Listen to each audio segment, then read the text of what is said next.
जो मलबा है इसी तरह मलबा गुजरा है और अपने साथ सब बहा कर ले गया। सबसे ज्यादा तबाही और दहशत धराली में हुई है।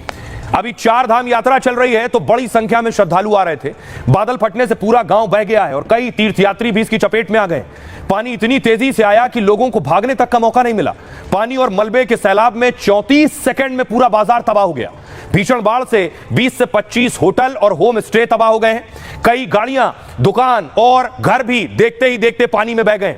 10 मिनट के अंदर ही सेना की टीम मौके पर पहुंची बचाव के लिए। सेना ने रेस्क्यू कर 15 से 20 लोगों को बचाने की बात की है, लेकिन भयंकर सैलाब में 30 से 40 लोगों की मौत की आशंका है, क्योंकि 4 लोगों की मौत के अलावा 50 लोग और लापता बताए जा रहे हैं। जहां पर आसमान से मुसीबत बरसी है वहीं पास में एक आर्मी कैंप भी था और बादल फटने से आर्मी कैंप बह गया और हेलीपैड भी डूब गया है।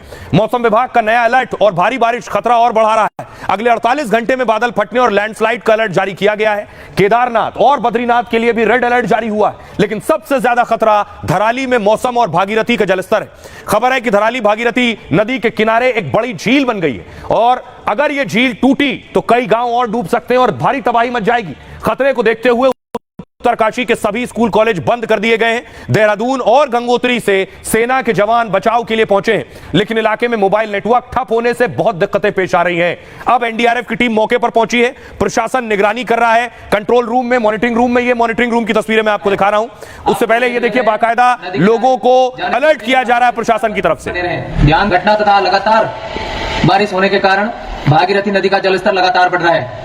आप लोगों से निवेदन है, नदी किनारे जाने से बचें तथा सुरक्षित स्थान पर बने रहें। ध्यान दें, हरसिल दराली क्षेत्र में हुई घटना के कारण तथा लगातार बारिश होने के कारण भागीरथी नदी का जलस्तर लगातार बढ़ रहा है। आपसे निवेदन है, नदी किनारे जाने से बचें। घटना तथा लगातार बारिश होने के कारण भागीरथी नदी का जलस्तर। तो पुलिस का काम बढ़ गया है, लोगों को हटाना भी है और लोगों को बताना भी है, अलर्ट भी करना है। दूसरी तरफ कंट्रोल रूम में जो मॉनिटरिंग चल रही है, तस्वीर आप देख रहे हैं, बाकायदा पुलिस महकमा, पुलिस अधिकारियों की ड्यूटी और जिम्मेदारी बढ़ गई है। एनडीआरएफ भी कंट्रोल रूम से निगरानी रख रहा है। सुनिए जरा एनडीआरएफ की डीआईजी क्या कह रहे हैं और मुख्यमंत्री धामी क्या कह रहे हैं। कि इस घटना में हमारी 3 टीमों की तैनाती की गई है, जो मनेरा से उत्तरकाशी में बरकोट है, जहां पर हमारी टीमें पहले से ही 4 धाम यात्रा में तैनात थी, वहां से उनको डाइवर्ट किया गया है। उसके अलावा देहरादून से एक टीम भेजा गया है। हालांकि मौसम थोड़ा बाधित है, अभी में वक्त लगता है, टाइम लगता है बॉडीज़ को आइडेंटिफाई करने के लिए।